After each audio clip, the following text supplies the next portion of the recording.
माझ्यासाठी माझ्या लाईफचा गोल आहे.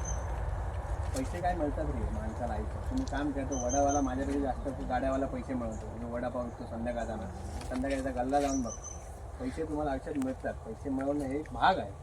त्याच्या पलीकडे जो भाग आहे की what you are contributing to the society nature.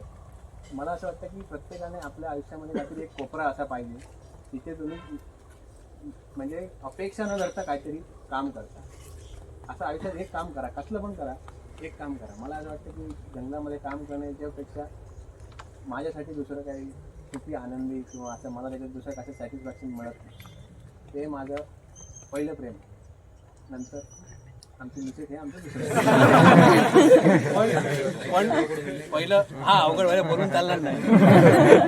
तर पहिलं ते असल्यामुळे आणि मी हे बघा तुम्हाला आता प्रेरणा तुम्हाला सांगतो कुठे मिळेल.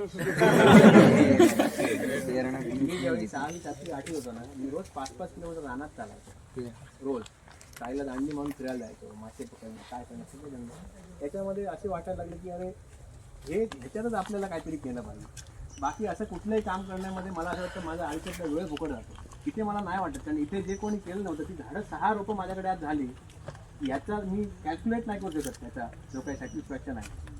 तर मला असं वाटतं की तुम्ही हे बाकीचे जे काही तुम्ही करत असाल इथे आलात तर तुम्ही हे झाडांची माहिती घ्याच. पण मला वाटतं ही थोडीशी फिलॉसॉफी पण तुम्ही तत्त्वज्ञान जर घेऊन गेलात तुम्हाला कुठेतरी उपयोगी पडलं तुम्ही वापरा आयुष्यात. धंदा पाणी चलता राहत आहे.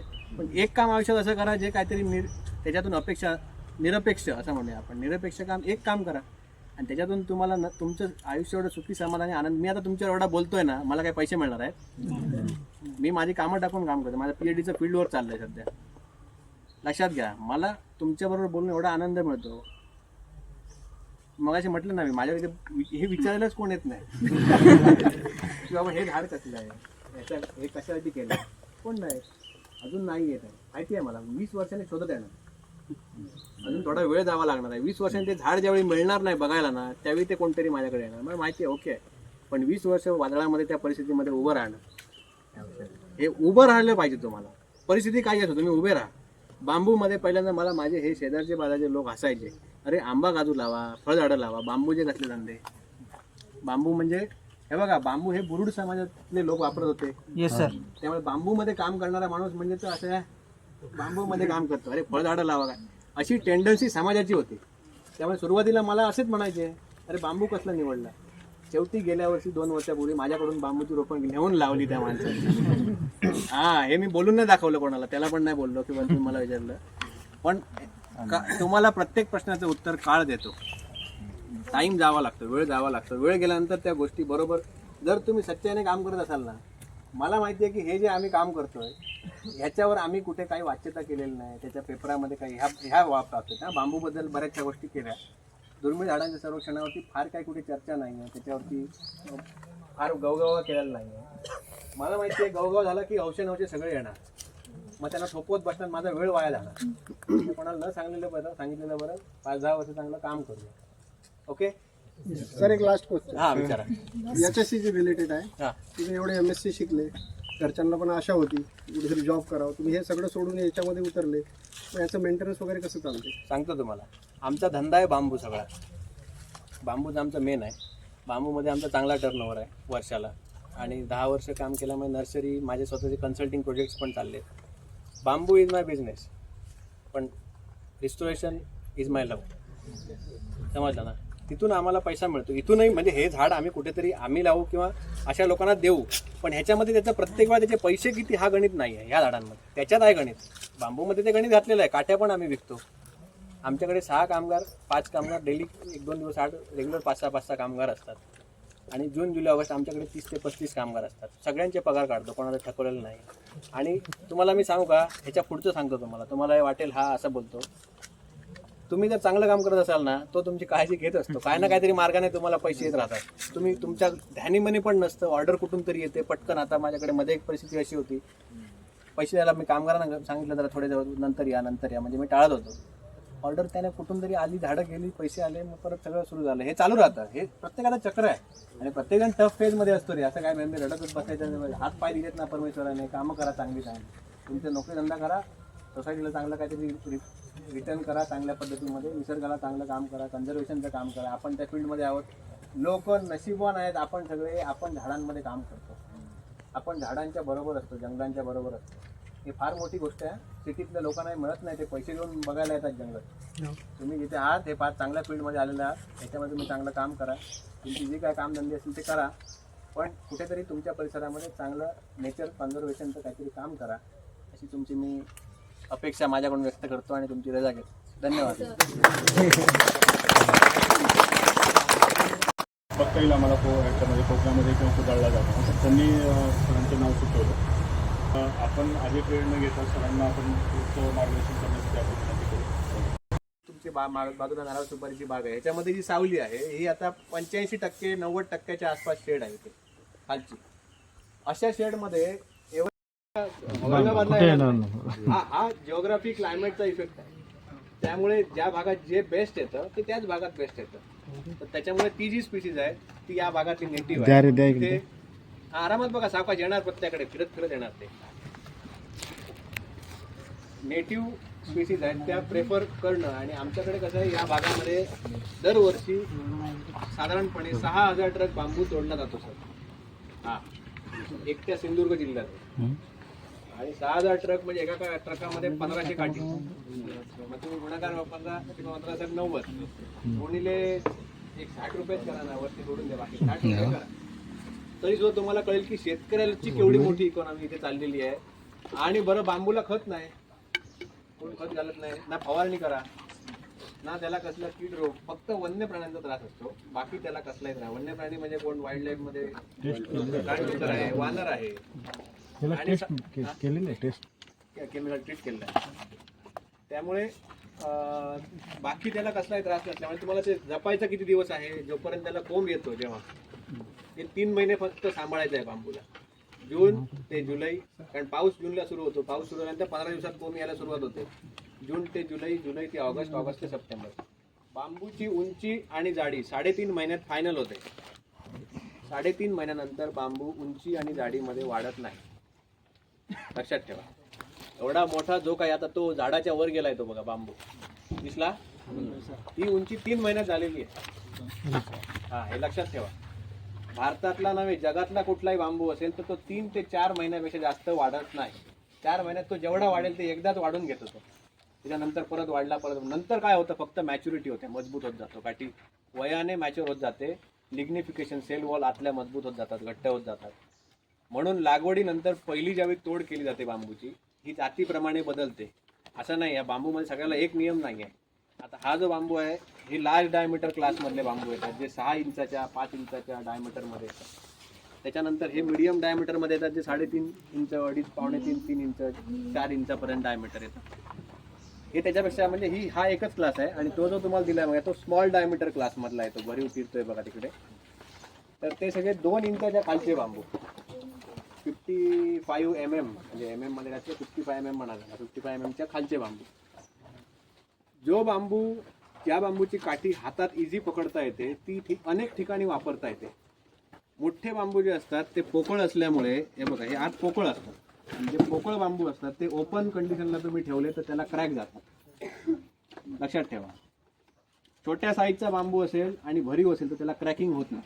त्यामुळे बांबूची जी युटिलिटी होते, त्याचं जे व्हॅल्यू ॲडिशन आहे किंवा त्याचा जो वापर आहे, हा त्याच्या डायमीटरवरती, त्याच्यानंतर डायमीटर म्हणजे लक्षात येतं, डायमीटर व्यास, हा डायमीटर, आणि वॉल थिकनेसवरती, याला म्हणतात वॉल थिकनेस, म्हणजे भिंतीची जाडी. आणि डायमीटर आणि वॉल थिकनेस रेशो असा एक भाग आहे परत, म्हणजे डायमीटरच्या तुलनेत वॉल थिकनेस किती आहे ते बघितलं जातं. म्हणजे ह्या 3 गोष्टींवर त्याची युटिलिटी होते, तो कुठे वापरला जाणार. लक्षात येते, बोर नाही झाला म्हणजे जेवढी डायमीटर जेवढी जास्त त्याची लाईफ कमी म्हणू शकतो का सर आपण? असं म्हणता, लाईफ म्हणजे काय माहिती, एक तुम्हाला सांगतो, बांबू आधी माणसासाठी वाढत नाही, डोक्यातून काढून टाका. तो त्याला वाढायचा, त्याला जगायचं आहे, ती वनस्पती आहे, अशी जंगलात वाढणारी वनस्पती. आपल्याला तो कुठे वापरायचा आहे याच्यावर त्याचं सगळं अवलंबून आहे. सर याच्यावरती केमिकल प्रोसेस केलेली आहे. हो, लाईफ वाढली आहे. 50-80 वर्ष, 100 वर्ष काय होत नाही त्याला. आम्ही विद्यापीठामध्ये आता व्हिजिट केलं होतं. हा. तर तिथं केमिकल बोरॉन नावाचं काहीतरी केमिकल हा. माहिती दिली. बोरिक बोरॅक्स हा. ही 25 वर्षापर्यंत काहीतरी लाईफ वाढते आता. सांगतो तुम्हाला. आता मी तुम्हाला सगळ्या तुमच्या शंका, तुम्हाला ज्या शंका असतील ना त्या तुमच्या सगळ्या शंका मी क्लिअर करतो, काय काळजी करू नका. आणि तुम्हाला वास्तव जे नॉलेज आहे ते सगळं वास्तव अगदी स्पष्ट सांगणार आहे. म्हणजे मी तुम्हाला एवढं सांगणं धाडस करतो. दुसरं एक रिझन असं आहे, मी नीती आयोगावर मेंबर आहे बांबूच्या. भारतातले जे 100 लोक आहेत 99-100 मी आहे. हां, त्यामुळे मी तुम्हाला लागेल ती इन्फॉर्मेशन क्लिअर सांगणार. त्याच्यात तुम्ही काय मानू नका. बोरिक बोरॅक्स ट्रीटमेंटमध्ये ट्रीट केलेल्या बांबूला बुरशी लागते. एकदम कोणतरी हाय क्लासमध्ये राहणारा मुंबई पुण्यातला कोणतरी माणूस असेल आणि बांबूची एक खुर्ची त्याने आपल्या घरात ठेवली तर पावसाळ्यात त्याला सगळं संपूर्ण पांढरी झाली, तो फेकून देणार फर्निचर की नाही फेकणार? तुम्हाला बुरशी आली आहे, खराब झालंय, कोण ठेवणार आहे? त्यामुळे केमिकल ट्रीटमेंटवरती सध्या जे वापरतात, जे जगामध्ये बॅन आहे ते आम्ही भारतात वापरतो सर. हे दुर्दैव आहे, पण परिस्थिती अशीच आहे. हा, कॉपर क्रोम बोरेट CCB म्हणून केमिकल आहे, जे युरोपियन युनियनमध्ये बॅन आहे, परमिशन नाही वापरायला. Carcinogenic, cancer causing substances. एक कॉपर क्रोम जो आहे तो बेकार आहे, एकदम डेंजर आहे ते. आता मला तुम्ही सांगा, बांबू खराब कधी होतो? ज्यावेळी त्याला कीड लागते, बरोबर? किंवा पावडर पोस्ट बिटल, ती पावडर पडणार बारीक बारीक बारीक बारीक, किंवा भुंगा कोणतरी होल करणार. ते कधी करायला जाणार? यावेळी आतमध्ये त्यांना खायला काहीतरी असणार त्यावेळी जाणार. कॉपर क्रोम बोरेटमध्ये त्यांना खायला काय नाहीच आहे ना. त्यामुळे खाण्याचा जो भाग होता तो तुम्ही नॉन पॅलेटेबल केला, म्हणजे तो खाऊ शकत नाही या स्टेजला त्याला आणलं. मग ज्या काठीला कीटक कोणी खाऊ शकत नाही तिचं लाईफ वाढलंच ना. कोण खाणारच नाही म्हटलं ते राहिलंच पुढची 100 वर्ष. लक्षात घ्या. त्यामुळे आपल्याला हे समजून घेतलं पाहिजे की केमिकल ट्रीटमेंट हा, आपण अजून जरा सगळे त्याच्यामध्ये लहान आहोत. आपल्याला केमिकल प्रोसेसिंगमध्ये भरपूर काम करायचं आहे भारताला. अजून सगळे तेवढे पोचलेले नाही आहे. स्ट्रक्चर्स होतात. तुम्ही आता हे ऐकलं बँगलोरचं एअरपोर्ट हे बांधलं बांबूमध्ये. पहिलं एअरपोर्ट टर्मिनस बांबूचं फुल बांबूमध्ये केलं, ऐकलं? हां, आता तुम्हाला मी स्टोरी सांगतो. तो बांबू भारतातला नाही आणि मुळात आधी तो बांबूच नाही, राऊंड बांबू नाही आहे. त्याला म्हणतात इंजिनियर्ड बांबू. इंजिनियर्ड बांबू म्हणजे गोल बांबू घेऊन त्याच्या स्प्लिटिंग मारून, त्याचे कटिंग करून, ते परत एकत्र ग्लुईंग करून चिकटवून लेथ मशीनला लावून त्याला परत गोल केलेलं आहे. लक्षात आलं? प्लाउड मेकिंग, प्लाउड जसं बनवतात तशा टाईपवरची ती प्रोसेस आहे. तो पीस मी प्रत्यक्ष बघितला म्हणून मला कळलं, नाही तर मी पण तेच म्हणजे अरे बांबूचं टर्मिनस असं नाही आहे ते. मी तो पीस हातात घेऊन ज्यावेळी बघितला त्यावेळी मला कळलं की अरे हा तर बांबू वेगळाच दिसतो, पूर्ण आहे. म्हणून त्याला इंजिनियर्ड बांबू म्हणतात. म्हणजे तो बांबूपासूनच केलेला आहे, पण राऊंड बांबू नाही आहे जसा नॅचरल बांबू असं होता. स्प्लिट करून, ग्लुईंग करून, प्रेसिंग करून, बोर्ड करून, त्याला परत गोल करून तशा त्या बनवलेल्या आहेत. आणि तो पण बांबू इथला नाही आहे, तो आउट ऑफ इंडिया, तो चायनाचा पण नाही आहे, लॅटिन अमेरिका वगैरे तिकडचा कुठला तरी आहे तो. लक्षात आहे तुमच्या? हां, तर हां हां, चहा दे ना तोपर्यंत. घे, चालेल ना तुम्हाला? थोडं चहा घ्याल ना? थोड्या वेळाने हां, दे घ्या रे, घ्या. थंड होणार मला सांगणार बाबा तुम्ही जास्त बडबड करत राहिलात म्हणजे चहा थंड झाली. नाही नाही, अरे हे बघा, बांबू ही वनस्पती अशी आहे नैसर्गिकपणे जी काठी, हे ऐकताय ना? आपण नंतर बोलूया. चहा फक्त तुमच्याकडे येणार, तो प्यायचा आहे तुम्ही, तर डिस्कशन मध्ये काय खायचे नाही. नैसर्गिकपणे कुठलाही बांबू हे 8 ते 10 वर्षानंतर टिकत नाही, कुठलाही बांबू. कारण बांबू हे गवत आहे, हे लक्षात ठेवा. पहिल्यांदा बांबू हे वृक्ष नाही, आता फणस आपली झाडं आहेत तसं ते झाड ट्री नाही आहे. आता ट्री आणि ग्रासेस मध्ये मी तुम्हाला वेळ कमी आहे म्हणून आहे, तर मी 1 दिवसाचा क्लास घेऊ शकतो. आता परिस्थिती अशी आहे, ट्री स्पीसीज मध्ये झाडांचा डायमीटर वाढत जातो. का वाढतो? नाही, हा, वय वाढतं असं वाटतं, पण त्याच्यामध्ये काय आहे ज्याच्यामुळे त्याची जाडी वाढते? त्याच्यामध्ये कॅम्बियम आहे. हे बघ, ते त्याचं उत्तर आहे. त्याच्यामध्ये कॅम्बियम आहे. कॅम्बियम असल्यामुळे त्याचं डायमीटर वाढत जातो. आणि आतमध्ये डेड झायलेमचं फॉर्मेशन होत जातं. म्हणजे ते मधला जो पार्ट असतो तो डेड सेल असतात, त्या पाणी नेण्याचं काम करतात. त्याच्या बाहेर असतात ते अन्न नेण्याचं काम करतात. तर बांबूमध्ये कॅम्बियम नसतो. हा, बांबूमध्ये कॅम्बियम लेअरच नसल्यामुळे, किंवा कुठल्याही गवतामध्ये नसतो कॅम्बियम, ग्रासेसमध्ये कॅम्बियम लेअर नसतो. कॅम्बियम लेअर नसल्यामुळे काठी जे काय आता ही काठी इथे उभी आहे ते जे काय वरती पानं त्याला येतील आणि जे काय ते अन्न बनवेल ते त्याच्या पेरांमध्ये आणि थोडंसं मुळांमध्ये साठवलं जाईल रायझोम मध्ये आणि पाऊस पडला की त्याच्यातून नवीन पिल्लू जन्माला येईल म्हणजे नवीन कोंब येईल. त्यामुळे त्याची जाडी वाढू शकत नाही म्हणून झाड काय करतं जो अन्न बनवतं त्याच्यातून नवीन पिल्लं जन्माला देत राहतं बाहेर म्हणजे नवीन कोंब येत राहतं. कशाला तुमच्या आणि झाड बांबूला हे माहिती आहे की माझा लाईफ कमी आहे मी फार जगू शकत नाही. एक का काठीचं तुम्हाला थोडं परत मी मागे जाऊन सांगतो. आता ह्या ज्या काठ्या आपल्याला उंच दिसतात हे त्याचं स्टेम नसतं त्याचं स्टेम खाली आहे जमिनीमध्ये त्याला रायझोम म्हणतात. रायझोम हे स्टेम असतं आणि ह्या ज्या काठ्या आपल्याला उभ्या दिसतात त्या ऍक्च्युली ब्रँचेस आहेत त्या खोडाला आलेल्या फांद्या आहेत त्यामुळे त्याचं खोड खाली वाढतंय जमिनीमध्ये पसरतंय पण ह्या त्याच्या फांद्या आलेल्या आहेत का कारण मुळात बांबू हा कधी ओपन माळ रान किंवा अशा ठिकाणी नैसर्गिकपणे कधी दिसत नाही. तो तुम्हाला कुठे दिसतो Gadchiroli Chandrapur north east region Assam Meghalaya western ghat सह्याद्रीमध्ये का कारण हा झाडांमध्ये वाढतो सावलीमध्ये वाढणारी वनस्पती त्यामुळे सूर्यप्रकाश मिळवण्यासाठी बांबू स्पर्धा करत असतात. मला लोक ह्या ना द्या नाही माझं कीर्तन चाललं आता कीर्तनात मध्येच कीर्तन आता पुंडलिकावरती झाल्यानंतर तुम्ही घेऊ शकता.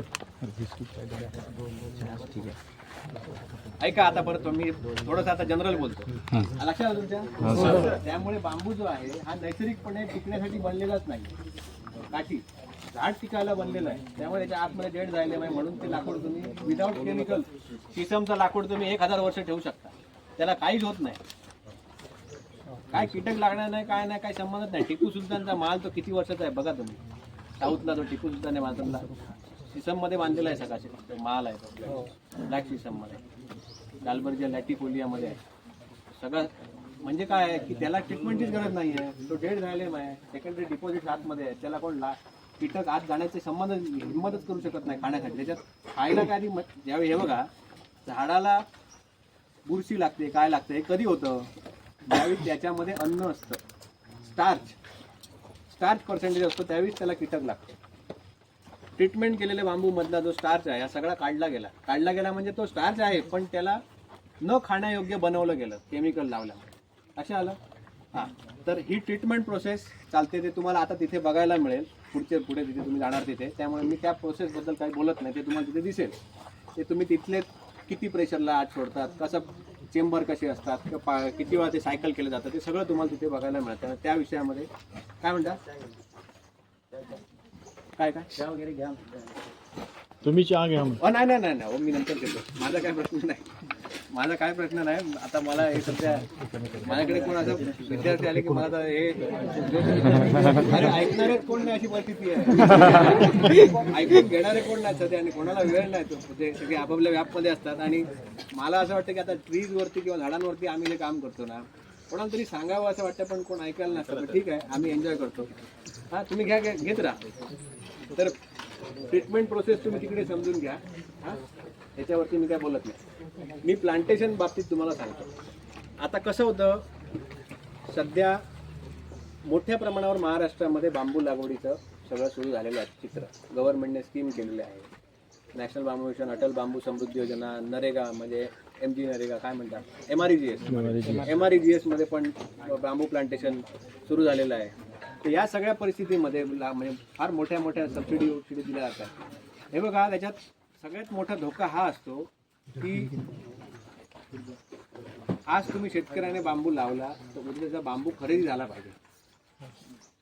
आज फक्त स्कीम आहे म्हणून समजा तो प्रमोट होत असेल तर शेतकरी उद्या तोंडावर पडणार आहे कारण त्याला त्याची जमीन अडकावी लागते ना 4-5 वर्ष तो आपल्या जमिनीवर लागवड करणार सगळं करणार वाढवणार आणि मग नंतर समजलं अरे आता बांबू कोण घ्यायला व्यापारीच नाही तयारच नाही मग सगळं फुकट गेलं ना फ्रस्ट्रेशन झालं. आता व्हॉट्सअपचा एक ग्रुप पण झाला आहे शोषित पीडित बांबू शेतकरी महाराष्ट्र राज्य हो आहे असा.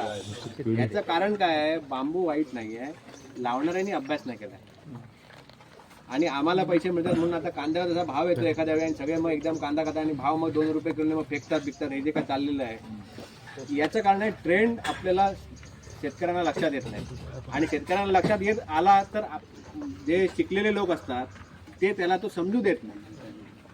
शेतकरी येडा कसा राहील तर आम्हाला पेढा मिळेल ना का नाही बरोबर. शेतकऱ्याला आम्ही कसं झुलवत ठेवू तो आमच्याकडून झाडं कशी विकत घेईल तो स्कीमचा फायदा घेऊन आमच्या आकडे कसे वाढतील या परिस्थितीमुळे शेतकऱ्याची नाक मधल्यामध्ये वाट लागते.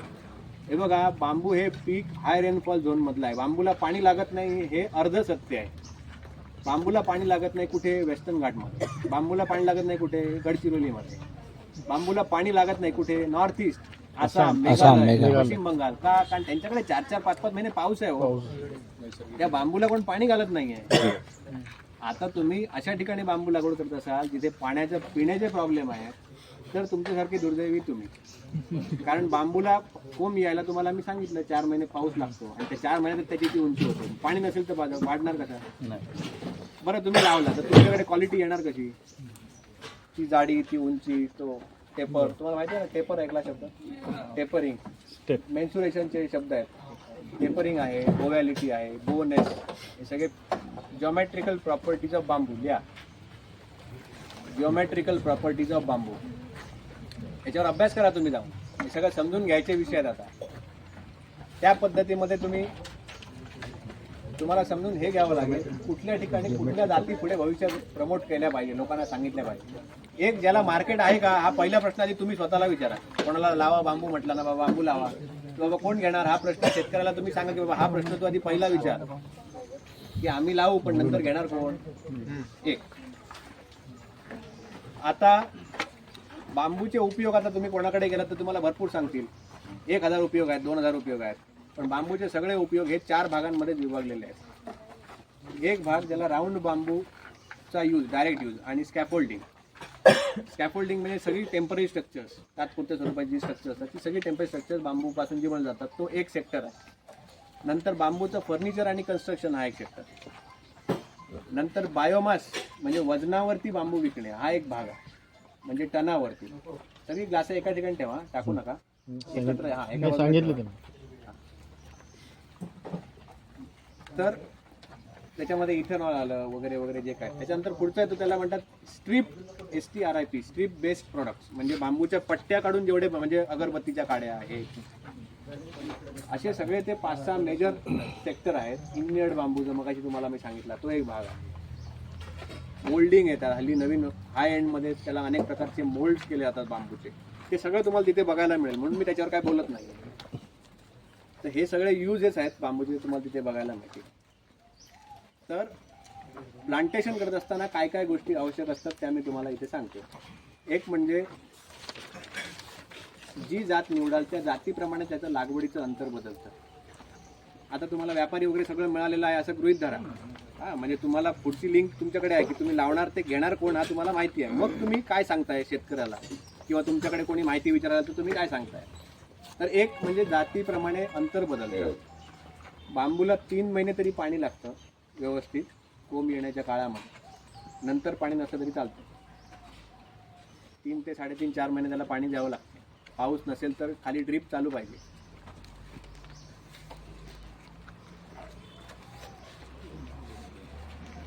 बांबूला बाकी रासायनिक फवारणी वगैरे काही गरज नाही, कारण त्याला रोग वगैरे तसे काय नाही. वन्य प्राण्यांपासून सांभाळायचं आहे किती दिवस? 3 महिने. तो कोंब वरती उंच जाईपर्यंत. एकदा तो वर गेला की मग त्याला वानर काय करत नाही, डुकर काय करत नाही, काही करत नाही कुठला प्राणी. हत्ती फक्त त्रास देऊ शकतात, ते पण सगळीकडे नाही आहेत, काही थोड्या भागात आहे. बाकी प्राण्यांचा त्रास त्याला काही नाही. त्याच्यानंतर त्याची जी तोडणी आहे ती पहिली तोडणी म्हणजे बेटामध्ये त्या क्लंपमध्ये पहिला कोयता लावणार तुम्ही, तो 4थ्या वर्षी नंतरच लावायचा आहे. तोपर्यंत ते बेट जसं वाढते तसं वाढायला द्यायचं आहे. ठेवून द्या बाजूला. तोपर्यंत ते जसं वाढते का, कारण त्याला भरपूर पानं आलेली आहेत. पानं फांद्या भरपूर असतील तर काय करतं, झाड अन्न बनवतं. मग तुम्ही जर त्याला परत मध्ये मध्ये कापत राहिला तर त्याचं अन्न बनवायची प्रक्रिया थांबणार आणि नवीन कोंब मोठे येणार नाही, बारीक बारीक बारीक बारीकच येतात. त्यामुळे पहिली 3-4 वर्ष त्याच्यात काय तोडातोडी करायची नाही, जसं वाढतोय त्याला वाढायला द्यायचा. त्याला अजून एक शब्द तुम्हाला सांगतो, हवा तर लिहून घ्या. Equilibrium Janet size. Equilibrium Janet size. Equilibrium Janet size म्हणजे मातृबेटाची जी साईज होती ती साईज तिथे यायला सुरुवात झाली का लावल्यानंतर. म्हणजे समजा मूळ बेट जे आहे 4 इंच जाडीचं होतं, तर लागवडीनंतर त्याची 4 इंचाच्या काठ्या येण्याची सुरुवात ज्या वर्षी होईल त्याला म्हणतात इक्विलिब्रियम जेनेट साईज. ते इयर आहे ते. म्हणजे ते 5व्या वर्षी सुरू झाले मोठ्या साईज. म्हणजे हा बांबूचं रोप तुम्ही लावलं, जे रोप आहे एवढंच, काठीची उंची आहे 70 फूट, तुम्ही नेऊन लावलं एका ठिकाणी, तर त्याची ती साईज यायला किती वर्ष जातील? तो किमान त्यावेळी त्याला म्हणायचं हे बेट आता तोडण्याचं झालं. कुठल्या काठ्या तोडायच्या? ज्या काठीचं वय 2 वर्षापेक्षा जास्त झालेलं आहे तीच काठी तोडायची. स्मॉल डायमीटर क्लासमध्ये, म्हणजे तो मांडगा तुम्हाला दाखवला त्याच्यामध्ये. आता 2 वर्ष झालेलं म्हणजे काय, कोंब आला समजा 2024 खाली जून महिन्यामध्ये कोंब आला, तर 26च्या डिसेंबरमध्ये ती काठी तुम्हाला तोडायची आहे, तोपर्यंत तोडायची नाही. म्हणजे दरवर्षी तुम्ही तोड करू शकता बांबूच्या बेटामध्ये, फक्त 2 वर्ष जुना बांबू तोडायचा आहे. या वर्षी तोडत असेल तर तो मागच्या 2 वर्षापूर्वी आलेली काठी यंदा तोडायची. 24चा 26मध्ये, 25चा 27मध्ये, 27च्या शेवटी म्हणजे मान्सून गेल्यानंतर, पावसाळा संपल्यानंतर डिसेंबर, जानेवारी, फेब्रुवारीमध्ये. लक्षात आलं? हां. आता किती तोडायचे आहेत? तर तुम्हाला बेटामध्ये चालू वर्षीचे आणि गेल्या वर्षीच्या काठ्या आहेत तशा ठेवायच्या आहेत, त्या तोडायच्या नाही आहेत. तुम्ही जर कोवळ्या काठ्या तोडत असाल तर बेटाची वाढ व्यवस्थित होत नाही. बारीक बारीक बारीक काठ्या येणार, जाडी कमी होणार, क्वालिटी खाली जाणार. फक्त मॅच्युअर काठ्या तोडायच्या. ती मॅच्युरिटी कशी ओळखायची हे मी तुम्हाला प्रॅक्टिकली दाखवणार आहे जनरल खाली प्लांटेशनमध्ये. कलर कोड हा एक भाग आहे, पण ज्याच्याकडे अशी 1000-5000 बेट आहेत ते कुठे कलर लावणार? ते पॉसिबल नाही आहे. म्हणजे कलर कोड हे मला मला विचारतं बांबूचा कलर, बांबूचा कलर, येस, कलर कोड नाही, बांबूचा कलर. हा, पण आता ना कलर कोड पण करतात हल्ली. म्हणजे दरवर्षी त्याला एक बाबा या वर्षी पिवळा रंग, निळा रंग, एक फॅन्सी ठीक आहे भाई, एज्युकेशनल पर्पज ठीक आहे, पण कमर्शियल लेवलला ते शक्य होत नाही. मोठ्या प्लांटेशन 25 एकर 50 एकर कुठे ऑइल पेन आणि ब्रश घेऊन कलर मारत नाही. तुम्हाला तो असा नजरेवर ओळखता आला पाहिजे की ह्याचं वय काय आहे. चालत ते मी तुम्हाला दाखवतो आता कसं ओळखायचं. म्हणजे बांबूत तुमचे जेवढे प्रश्न आहेत ते तुमच्या पुढच्या 10 मिनिटात आपण क्लिअर करूया. तर तो तुम्हाला मॅच्युअर जो आलेला आहे तो कट करायचा आहे, कोवळ्या काठ्या ठेवायच्या आहेत. तोडणी शक्यतो पावसाळा गेल्यानंतर 5 ते 6 महिन्यानंतर सुरू करावी असं थिअरी सांगते. लोक पैशाच्या ज्याला गरज असते तो कधी पण तोडतो, तो प्रश्न नाही. फक्त मार्च, एप्रिल, मे म्हणजे पावसाळा सुरू होण्याच्या आधीच 2-3 महिने शक्यतो करू नये, कारण काठीमध्ये अन्न साठवलेलं असतं. नवीन पिल्लं टाकायची आहेत ना त्या काठीला जूनमध्ये. हां, त्यामुळे त्या काठीत अन्न स्टार्च पर्सेंटेज मॅक्झिमम आहे. त्यामुळे शक्यतो मार्च, एप्रिल, मे हे 3 महिने जरा टाळावे. गिराईक असेल तर देऊन टाका, तो काय प्रश्न नाही, पण जनरली सांगतो. आणि पावसाळ्यानंतर ती तुम्ही तोड करू शकता. तोड केल्यानंतर त्याला ते परत शेणखत, गांडूळ खत जे काय तुम्ही वापरणार, लेंडी खत म्हणा, शक्यतो रासायनिक वापरू नका. सेंद्रिय जेवढं आहे तेवढं वापरा, ते चांगलं आहे. आणि त्याच्यामध्ये कोंब पण चांगले येतात. सेंद्रिय ह्याच्या ॲक्टिव्हिटी खाली मायक्रोबियल ॲक्टिव्हिटी चांगली राहते. सेंद्रिय गोष्टींवरती सुद्धा कमीत कमी खर्च. आता एकरी किती पैसे मिळतात, आता पैशावर बोलूया ना, सगळं आपण आता बोललो आहे. तर एका एकरला साधारणपणे, आता तो जो तुम्हाला मगाशी पीस फिरवला मी इथे भरीव बांबूचा, एका एकरला स्मॉल डायमीटर क्लासमधले साधारण 450 ते 400 बेटं लागतात प्लांटेशन. एका एकरला 400 प्लांट तुम्ही लावू शकता. अंतर किती? अंतर साधारण असतं 8 बाय 12 फूट किंवा 10 बाय 14 रफली. हा, हे जागेप्रमाणे बदलतं, तुम्हाला एकदम रफ सांगतो मी अंदाज म्हणून. एका एकरला 400 पर्यंत लावू शकता. एका बेटामध्ये तुम्हाला 8 काठ्या तोडणी योग्य किमान मिळतात 5व्या-6व्या वर्षीनंतर दरवर्षी. 8 काठ्या जरी तुम्ही पकडल्या आणि 60 रुपये पकडा. प्रत्येक जणाचा रेट वेगळा असतो.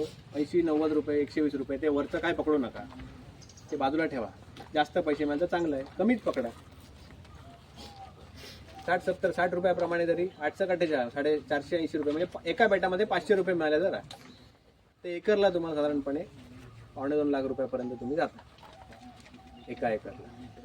पण जर 60 रुपये रेट असेल तर 8 काठ्या मिळाल्या तर दोन्ही आहेत हा गोष्टी.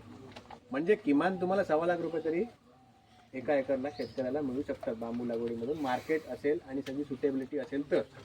हां, ओके, हे लक्षात आलं. बांबूला फुलोरा येतो माहिती आहे. हो सर. आता प्रत्येक बांबूचं वय हे वेगळं वेगळं असतं. काही जातींमध्ये 60 वर्षाने फुलोरा येतो, काहीमध्ये 40ने येतो. काही जाती आहेत ज्यांना दरवर्षी पण फुलोरा येतो. काही जाती अशा आहेत ज्यांना अख्ख्या बेटामध्ये एकाच काठीला फुलोरा येतो. खूप प्रकार आहेत.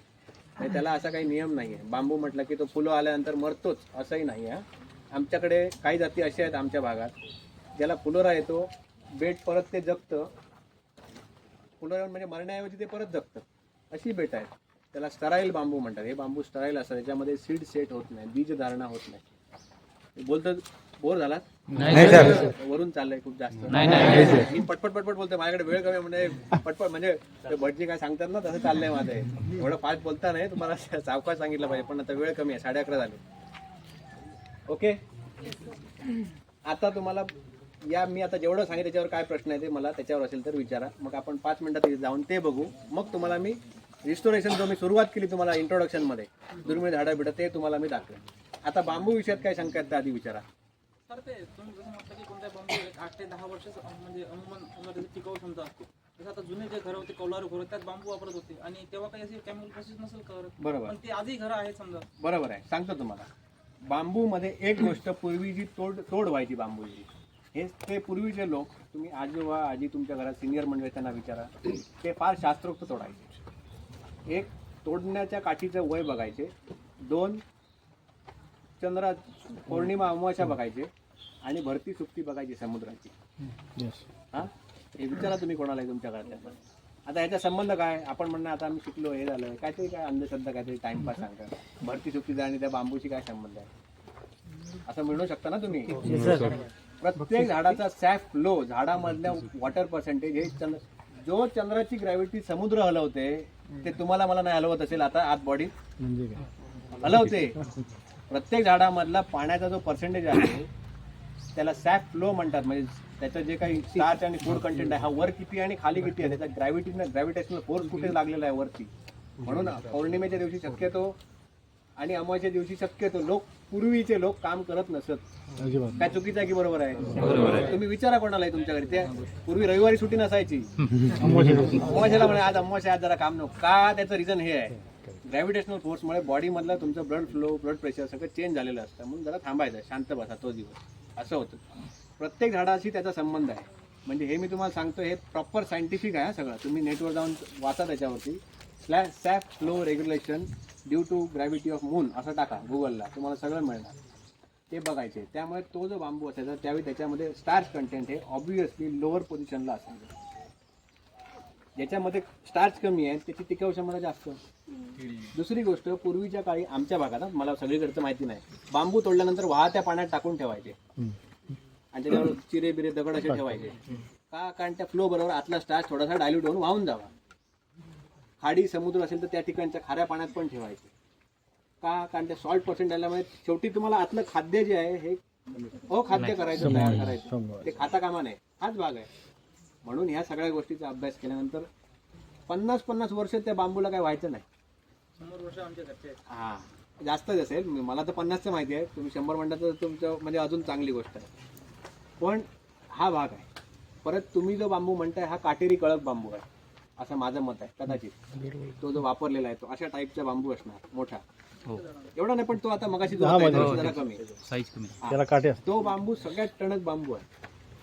हा, म्हणजे कुठल्याही बांबूपेक्षा तो जास्त टिकाऊ आहे. पण विदाऊट केमिकल बांबू टिकतो हे सगळ्यांनाच माहिती आहे. हे बघा मी काय म्हणतो, लक्षात घ्या, माझा बोलण्याचा सगळा अर्थ समजून घ्या. पण तुम्ही त्याला फर्निचर म्हणून जर एखाद्या हाय क्लास माणसाच्या घरी जर देत असाल तर तो काळा पडता नाही, त्याला म्हणजे बुरशी लागता नाही. आपल्या घरातले बांबू लावले काळे झालेले आहेत आता वर. आपल्याला चालतं हो, आपल्याला गावरान सगळं चालतं. लक्षात आलं का तुमच्या? पण ज्यावेळी तुम्ही कमर्शियलायझेशन म्हणता एखाद्या क्लाससाठी, म्हणजे एखाद्या माणसाने तुम्हाला 200 रुपये का द्यावे त्या बांबूचे, तो कधी देणार? ज्यावेळी तो त्या क्वालिटीचा असेल. मार्केटमध्ये पार्लेजीचे सगळे पुढे सेम आहेत म्हणून पार्लेजी चाललाय. एखाद्या बिस्किटमध्ये एक पुढा खारट निघाला, लोक व्हॉट्सअपला टाकणार पार्लेजी बेकार आहे, झालं, शेअर खाली आला. कमर्शियलायझेशन करताना uniformity of quality of that product you must have to be remembered always. तुम्हाला क्वालिटीमध्ये कॉम्प्रोमाइज चालत नाही. आमच्याकडे खोऱ्या कुर्लीचे फावड्याचे दांडे आहेत ना, हे 8-8 वर्ष आम्ही वापरतो, काय होत नाही त्याला, पण ते आम्हाला चालतं. लक्षात आलं? इंडोरमध्ये त्याला बुरशी आली की सगळा प्रॉब्लेम येतो. म्हणून हे ट्रीटमेंटचा भाग सगळा येतात. मी तुम्हाला जे सांगतोय हे तुम्हाला कमर्शियलायझेशन करत असताना. लाकडाला पूर्वी कुठे कोण लावायचे, काय केमिकल लावायचे? फणसाचं लाकूड 400 वर्ष जुनं लाकूड आमच्या घरात आजही वापरलेलं आहे. 400 इयर्स. काय एक सिंगल त्याला काय केमिकल प्रायमर नाही मारलेलं, टर्पेंटाईन नाही आणि काय नाही. पण आता तुम्ही लाकूड वापरायचं म्हटलं तर आधी ते हे करा, ट्रीटमेंट करा, सगळं विचारतात ना. हा, तुम्हाला ते आता काय ते कुठली ती कंपनी ती हैदराबादला चेन्नईला त्यांनी ऑफिस सुरू केलं, फर्निचर वूड फर्निचरमध्ये काम करते. टचवूड. ऐकिया माहिती आहे? ऐकल्यासारखं आहे हा ऐकिया ऐकलंय काय? सर, ऐकलंय सर. ऐकियाचं बघा त्यांचं कसं सगळी प्रोसेस आहे. त्यामुळे हा प्रश्न टिकाऊ म्हणणं एवढ्यापुरती मर्यादित नाही आहे. गोष्टी टिकाऊ आहेत, पण त्या कमर्शियलायझेशनला स्केलअप करताना प्रॉब्लेम येतो. आता कमर्शियल करताना दुसरा इश्यू कसा येतो की कधी कधी कोळ्या काठ्या पण आणल्या जातात. तुम्हाला थोडीच माहिती की तिथे तोडणाऱ्या कामगारांनी कुठल्या व्हायची तोडली, आणि एवढा बघायला वेळ पण नसतो. 10 ट्रक बांबू रोज येत असतो. मग ते घ्या आणि सगळं केमिकलमध्ये बुडवा आणि वापरा. कुठे प्रत्येक बांबू बघत बसणार? लक्षात आलं ना तुमच्या? हे सगळे आता हे सगळ्या प्रकारामुळे हे झालेलं आहे. पण तुम्ही जो म्हटला तो बांबू तुम्ही विचारा, काटेरी कडक बांबू असेल ज्यावेळी वापरला त्याने तो बांबू भारताला टफेस्ट बांबू, एक तर त्याची मूळ क्वालिटीच जबरदस्त आहे, आणि दुसरी गोष्ट म्हणजे ह्या सगळ्या प्रोसेस त्यांनी चेक केलेल्या असाव्यात असं माझं मत आहे. Okay, next. सर, इथल्या भौगोलिक परिस्थितीनुसार कोणता बांबू मांडगा बांबू, भरीव बांबू. हे आता ते बघितलं. पर्यायच नाही त्याला. त्याची तोड नाही. विदर्भात होईल का सर? विदर्भात येईल का? हे बघा, आता हा जो तुम्ही प्रश्न विचारला, हाच प्रश्न मला शेतकरी विचारतात. माझ्याकडे कोणी आलं की हा हे आम्हाला हे द्या, हे आम्हाला असलं का दाखवत नका म्हणतात. काय आहे, तुम्हाला ज्या ठिकाणी बांबू लागवड केलेली नाही आहे तिथे तुम्हाला ट्रायल बेसिसवरती 5-10 बेटं आधी लावावी लागतील. माझा ऐका, पुण्याचा आहे. पैसे मिळणे लगेच जाऊ नका तुम्ही. इमू पालनाचं काय झालं रे? ऐकलंय ना इमू पालन? गेलं संपलं. कडकनाथचं काय झालं? आता मी तुम्हाला सांगतो, बांबूचं हे होऊ नये अशी आमची इच्छा आहे. लक्षात आहे तुमच्या? त्यामुळे बांबूमध्ये हौशे एवढे भरलेले आहेत. आणि तो आता माझ्याकडे एखादा माणूस आला तर मी तुम्हाला त्याला 2 मिनिटात ओळखतो. बाबा ह्याला बांबूतलं किती कळतं हे मला लगेच कळतं बोलल्याबरोबर 2 मिनिटात. मग त्याला कसं गुंगवायचं हे मला माहिती आहे. मला पण माहिती आहे, पण इन जनरल जे बांबूमध्ये काम करतात ते सगळ्यांना माहिती आहे. समोर त्याला बांबूतलं किती कळतं. त्यामुळे लोक फसू शकतात. मग लोक फसू नये तर तुम्ही त्यांना पहिलं हे सांगा की आधी जर तुमच्या भागात बांबू लागवड झालेली नसेल तर आधी 5 बांबूची बेटं लावा महाराज. आधी 2 वर्ष बघा, 3 वर्ष तो वाढतो का चांगला. Test purpose. हा नसेल तर तुमचं काय चाललंय, सोयाबीन लावा. तूर लागलाय, तूर फर्स्ट क्लास तूर लावा. जे चाललंय ते शिफ्ट नाही करायचं. शेतकऱ्याला लटकवायचं नाही कधी. लक्षात ठेवा, तो जो जिथे स्टेबल आहे ते स्टेबल ठेवा. नवीन त्याला देताय ना, हळू द्या. थोडा घास कालवून भरा, एक बरोबर. समजलं का? त्याला एका फ्लो मध्ये येऊ दे. नंतर आता हे बघा, जर त्याला पैसे मिळाले उद्या तर तो तुमचं ऐकणार नाही, तो स्वतःच लागवड करा. बरोबर. आता सिंधुदुर्ग जिल्ह्यामध्ये आमच्याकडे 5,000-6,000 ट्रक बांबूला आमचा जिल्हा आला आजच्या स्टेजला. हा काय कुठल्या स्कीममुळे आलेला नाही आहे. 25 वर्ष चालली आहे आमच्या भागात, 50-100 वर्ष चालली आहे लागवड. 87 वर्षाची आमची. तुम्हाला आता ह्या सगळ्यामध्ये तुम्ही बांबूसाठी स्पेशल टूर करा, मला काही इच्छा असेल तर मी तुम्हाला भेट घालेन. 85-86 वर्षाचे माझे गुरुच म्हणतो मी त्यांना. तांडे म्हणून गुरुजी आहेत आमचे, शिक्षक होते, ते रिटायर झाले. त्यांच्यामुळे मी बांबूमध्ये आलो, त्या व्यक्तीमुळे. ते त्यावेळी मराठी शाळेत असताना, त्यावेळी म्हणजे दुसरी तिसरी जात असताना, म्हणजे 80-85 म्हणजे 75 वर्षापूर्वीची गोष्ट आहे किमान. त्यावेळी त्यांना त्यांची आई सांगायची, म्हणजे मी तुम्हाला मराठीत सांगतो, आपल्या लोकल भाषेत वेगळं म्हणायची, पण मराठीत सांगतो. शेती चालू असताना जोत असतं लावलेलं हाताने, बैल चालत असताना नांगर आहे, तर जरा बैलांचं जोत सोडल्यानंतर जरा त्याच्यातली 2 मुळं जरा लावून ठेवा बांबूची कडेला. म्हणजे बेटामधली 2 मुळं काढून कंपाऊंडला जरा 2 लावून ठेव, उद्या काहीतरी पैसे मिळतील. कारण त्यावेळी 40 पैशाने जायची काठी सिंधुदुर्गातली, 30 पैशाने जायची काठी. हे त्यांनी मला सांगितलं. बांबूचं मार्केट कोकणातलं आजचं नाही आहे. हे आजचं जे मार्केट आहे हे अख्ख्या महाराष्ट्रात हे आता सुरू झालं आहे बांबू लागवड. कोकणात बांबू लागवड नवीन नाही आहे, आणि आमच्या लोकांना सगळं माहिती आहे बांबू लागवडीचे बारकावे सगळं. त्यामुळे आमच्या भागामध्ये मार्केट सेटअप हा हळूहळू झालेला आहे. एकदम स्कीम आली, लोकांनी लावले, मग अडकले असते सगळे. आता आमच्याकडे आजच्या स्टेजला अशी परिस्थिती आहे की गावागावात 2-2, 3-3 व्यापारी आहेत. जसे तिकडे ऊस किंवा बाकी तुमच्या ठिकाणी वेगवेगळ्या फळांचे व्यापारी असतील, तसे आमच्याकडे बांबूचे आहेत. लक्षात आहे तुमच्या? त्यामुळे नवीन पिकाकडे जाताना स्टेप बाय स्टेप जायचं. ओके, त्यामुळे तुमच्या प्रश्नाचं उत्तर असं आहे की तुमच्याकडे येईल की नाही हे थोडं लावायला, थोडं ट्रायल म्हणून तुम्ही करा. शेतकऱ्याने करा, किंवा तुमच्या आजूबाजूच्या परिसरात कुठे कृषी विद्यापीठाचं काही केंद्र असेल, असतात ना, केव्हीके आहे, किंवा आपल्या फॉरेस्टचा काहीतरी तुमचं कॅम्पस आहे, 2-5 लावून ठेवा. कधी कोणी विचारतं हा आहे बघा तिथे लावले, तो बघा आणि मग ठरवा. क्वालिटी बरी वाटते तर बघा असं तुम्ही सांगू शकता. म्हणजे हा सूर्य हा चंद्र दाखवता आलं पाहिजे. बाप दाखवण्याचं श्राद्ध घाल. शेतकऱ्याला हे हवं असतं, त्याला बाकी तुमच्या याच्यात स्कीममध्ये आणि इंटरेस्ट काय नाही. बरेचसे शेतकरी पैशासाठी करतात, हा विषय वेगळा आहे. पण जो आपली सगळी कमाई लावतो तर त्याला रिझल्ट हवे असतात. त्यामुळे रिझल्ट तुमच्याकडे येईल की नाही ते तुम्ही बघा. नेक्स्ट अजून काय प्रश्न? मत सर कोने कामाला येते? अभी मैं उसके बारे में सब बताऊंगा आपको. अभी पहले बांबू का ये पूरा करेंगे.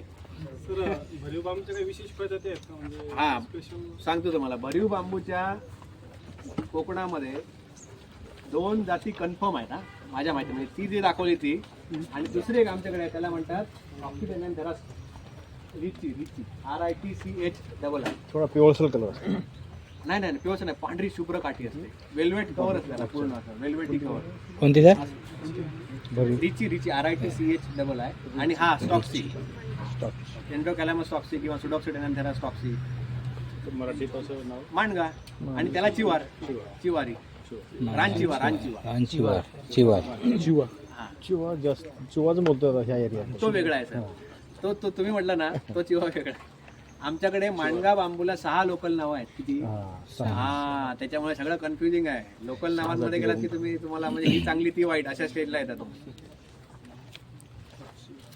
आता परत तुम्हाला सांगतो, हे बघा आपला दृष्टिकोन हा तटस्थ पाहिजे. सगळ्यात चांगला बांबू मांडगा हे काढून टाका मनातून. कुठला बांबू चांगला कुठला बांबू वाईट असं अजिबात नाही आहे. तो कुठे वापरणार त्याच्यावर त्याचा उपयोग आहे. ह्या बांबूचा 20 फुटाचा रेट 350 रुपये आहे. किती? माझ्या हातात आहे. मग तुम्ही म्हणणार नाही हात चांगला, हात लावूया. लक्षात येते तुमच्या? हा जो बांबू आहे हा 350 रुपयाला 20 फूट आहे. आपल्याकडे विकलेला इथे सिंधुदुर्गात. आणि मांडगा 18 फुटाचा 60 रुपये सांगितलं मी तुम्हाला. लक्षात येत आहे? म्हणजे चांगला कोण वाईट कोण असा भाग नसतो. तो कोण घेणार माल तो त्याचा काय वापर करणार त्याच्यावर त्याचा रेट आहे. त्याच्यामुळे ह्या 2-3 गोष्टी तुम्ही लक्षात ठेवा. सगळीकडे मांडगात लावा असं करू नका. त्या भागामध्ये सुटेबल काय होईल तो अभ्यास करून तुम्हाला त्याच्यामध्ये त्या विषयामध्ये यायचं आहे. अजून काय उत्पन्नामध्ये फरक पडत असेल ना दोन्हीचा? पडतो. पण ही क्वालिटी ओपन प्लॉटला येत नाही. ह्या बांबूला सावली लागते.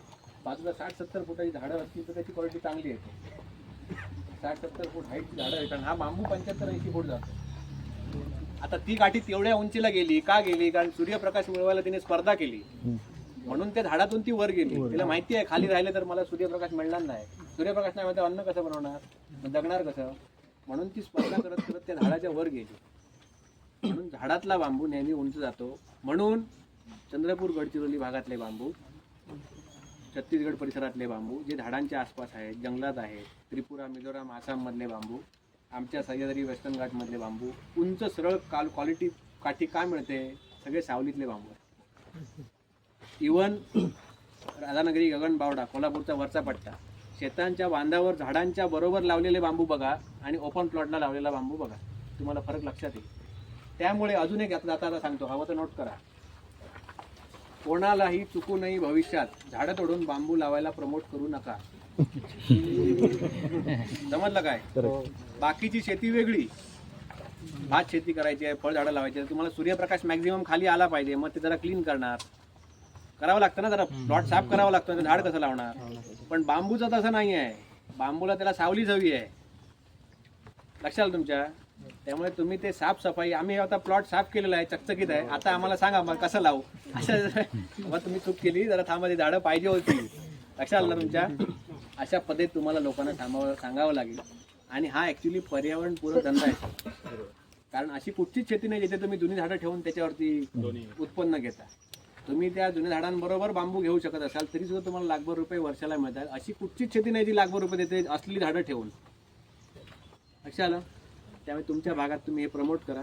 आमच्या भागामध्ये आम्ही फणस, जांभूळ, कोकम बिकम हे झाडं आहेत आमच्या भागातली नेटिव्ह झाडं, ते आम्ही सगळी ठेवतो.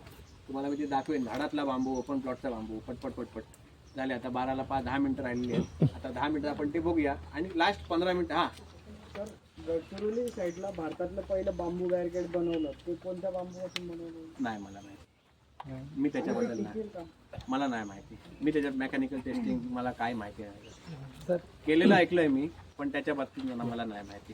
तर भरीव बांबूला जास्त किंमत मिळते बरोबर. असं काही नाहीये, ते काही सांगितलं नाहीये.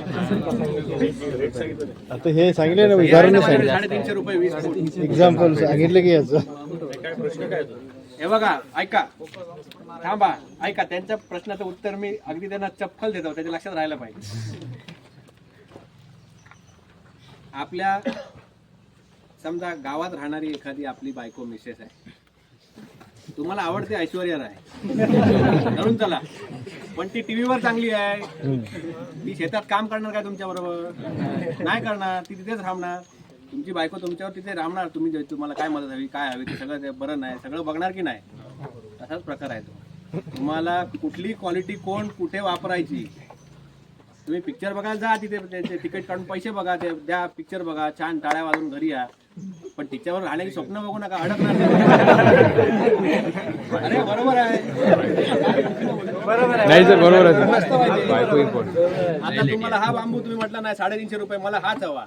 अरे कपाळावर सगळं घेऊन पडणार आणि मरणार तुम्ही. ह्याच्यात काय मिळणार नाही. तुम्ही लातूरला, उस्मानाबादला लावला बांबू, तुम्हाला 2 रुपयाला कोण 5 रुपयाला घेणार नाही. द्राक्षाला, टोमॅटोला सपोर्टला काठी निघेल फक्त. मी हाच क्वेश्चन लक्ष येते तुमच्या का? हा बांबू 350 रुपयाने कोण घेतो? जो या बांबू पासून बांबूचं फ्लोरिंग बनवतो, बांबूच्या टाईल्स काढल्या जातात, वुडन फ्लोरिंग जसं असतं ना, तसं बांबूचं फ्लोरिंग बनतं, बांबूचे पॅनल बनतात, त्याच्यासाठी हा वापरला जातो. कोणी काय करावं, त्याचा उपयोग काय आहे, सुटेबिलिटी, त्याच्याप्रमाणे त्याचा रेट ठरतो. जनरलाइज तुम्ही आयुष्यात काहीच जनरलाइज करू नका. अतिरंजन हे वाईट आहे, घातक आहे. वास्तव जमिनीवर राहायचं. आता हे बघा, मी बांबूमध्ये उतरलो त्यावेळी मी 350 शेतकऱ्यांच्या मुलाखती घेतल्या. संध्याकाळचा फोन करून जायचो त्यांना, संध्याकाळी वेळ आहे का काका, जरा येतो, 1 तास अर्धा तास गप्पा मारायचो. 2013, 14, 15 3 वर्ष मला लागली. त्यावेळी मला बांबूतला गिरवायला यायला लागला. लक्षात आलं का तुम्हाला? हे फार स्लो स्टेडी जाण्याची गोष्ट आहे. पटपट पटपट जाता येत नाही, आपटू शकतात, धोके असतात भरपूर त्याच्यामध्ये शेतीमध्ये. लक्षात आलं? आता तुम्हाला सुरुवात करायची असेल तर तुमच्या भागात जो बांबू आहे ती कुठली जात आहे ते तुम्ही शोधा. या पहिला असाइनमेंट लिहून ठेवा. लोकल कुठले? हा, तुमच्या भागात आजपर्यंत लावलेल्या बांबूच्या जाती कुठल्या याची माहिती घेणे, असं लिहा. मग ती काठी कोण घेतो, कोण व्यापारी आहे का, तो काय रेटने घेतो, किती फूट लांबीची काठी घेतो, असं सुरुवात करा अभ्यास. मग तुम्हाला आयडिया येईल. मग तुम्ही हळूहळू स्टेप बाय स्टेप जा. टेक्निकल काढलं तर मी आहे म्हणजे बरेच लोक आहेत भारतात, महाराष्ट्रात, जगात बरेच लोक काम करतात. तुम्हाला काय अडलं तर मी सांगू शकतो, सगळा प्रॉब्लेम नाही. ओके, लास्ट प्रश्न नाही ना कोणाचा? बांबूची प्रजाती कशी ओळखणार? हा, प्रजाती ओळखायला अजून तुम्हाला थोडंसं त्याला टेक्झॉनॉमीचा जो भाग असतो, त्याची पेराची रचना आहे, त्याच्या पेराला आता तुम्हाला तिथे मी नेऊन दाखवतो. चला या, वेळ नको, तिथे ठेवा जातं.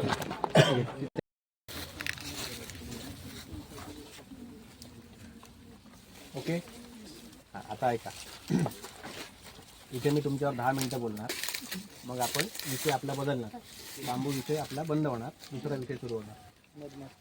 नाही, अजून तो जंगली झाडांचं दाखवायचं माझ्या लक्षात आहे बरोबर. ऐका ऐका ऐका, आता वेळ आपल्याकडे कमी आहे. ऐका, हां, आता ही जी प्रजाती आहे ही ती भरीव बांबूची जात तुम्हाला मी दाखवली मग. त्याचं प्लांटेशन आहे, हे 4 एकरचं प्लांटेशन आहे. खाली अशी इकडे आहे, या बाजूला वरती आहे. हां, आणि इथे जे अंतर आहे हे अंतर 12 फुटाच्या आसपास आहे, 2 ओळीतलं अंतर. आणि हे जवळ 8 फुटाच्या आसपास रफली आहे. हे बेटा एक 6-7 वर्षाची आहेत आणि याच्यामध्ये 2 वेळा तोड झालेली आहे. म्हणजे तुम्हाला काठ्या कमी दिसत असतील, कारण त्याचं कारण असं आहे की काठीची तोड पण असते आणि आम्ही त्याच्यातून कंद पण काढत असतो लागवडीसाठी. त्यामुळे बेटांमध्ये तुम्हाला संख्या कमी दिसते. हे प्लांटेशन आम्ही दोन्ही गोष्टीसाठी वापरतो, म्हणजे लागवडीसाठी पण वापरतो. लागवड कशी केली जाते? कंद पद्धतीने केली जाते, पारंपरिक पद्धत. कंद पद्धत म्हणजे काय असतं? हां, याचं मूळ खणून काढलं जातं खालून आणि वरती काठी कट करतात एक 8 फुटाला, आणि तो अख्खा जो गड्डा असतो तो डायरेक्ट लावला जातो दुसरीकडे नेऊन. हां, आणि इथे तुम्हाला अजून एक लक्षात येईल की त्या ज्या काठ्या आहेत त्या ओपन ठिकाणी आहेत, भरपूर सूर्यप्रकाश आहे त्यांना. हां, आणि ही जी काठी आहे, हे बेट आहे बघा, हे पूर्ण सावलीत आहे. त्या काठीची उंची तुम्ही बघा, या ह्या काजूच्या झाडाच्या खाली हे जरा नवीन आहेत म्हणून त्यांची वय अजून जरा लहान आहेत, पण ते जुनं बेट आहे, जरा एक 6-8 वर्षाचं बेट आहे. तुम्हाला दिसेल की ते काठीची उंची आणि क्वालिटी कशी केलेली, एकदम सरळ सुद्धा उंच काठी केलेली आहे. त्या काठ्या बघाल तर तुम्हाला त्या 12, 15, 18 फुटाच्या वर नाही आहेत आणि वर पण बारीक आहेत. म्हणजे तुम्हाला हे लक्षात घ्या तुम्ही नेहमी. म्हणून मग आम्ही काय केलं, इथे मध्ये झाडं लावली. ही बघा, ही नवीन लावलेली. कशाला? झाडं लावली पाहिजे, बांबूला साथ सोबत पाहिजे, बांबूला सावली पाहिजे. ओपन प्लॉटवर असेल तर त्याला काठ्या भरपूर येणार पण बारीक येणार, काठी अशी जाड भरलेली होणार नाही. हा, त्याच्यानंतर बिईंग ए फॉरेस्ट्री पर्सन, तुम्ही सगळे फॉरेस्टर आहात, भावी फॉरेस्टर आहात, तुम्हाला मी अजून एक गोष्ट नक्की दाखवेन. जरा मला वाटतं असेच फक्त इकडे मागे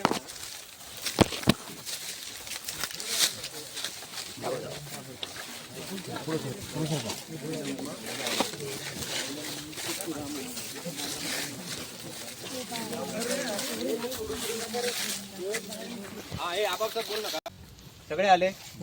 हा, हे झाड कुठलं आहे? हा? कोण?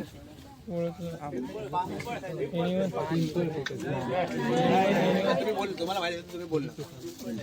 हा, काय? अरे हा, बरं, ह्याचं पान दिसतं हे सांग काय? हा, नाही ऐका तरी, मला ऐकायचं, खरं ऐकायचं, ऐका. हा, सांगा. शिसमचं आणि अरे ह्याची पानं दिसतात ना, ही ताई उभी ह्याच्या वरची, ह्याची पानं बघा ना वरची. पळस. 100 पैकी 100 मार्क. पुढे ऐका, ये आता मी सांगतो, वेळ नको ऐका. अरे ऐका, हे शिवणचं झाड आहे, मेलिना आर्बोरिया. हा, आता बरेच जण, म्हणजे कदाचित तुम्हाला माहित नसेल सोडून द्या, बरेच जण चुकतात ओळखायला. कारण काय आहे, शिवण अशी सरळ गेलेली कधी कोणी बघितलीच नाही. शिवण मुळाकडे असं एवढं कांड असतं आणि पटकन बारीक होते आणि भरपूर फांद्या असतात. अशी सरळ गेलेली शिवण फार कमी दिसते.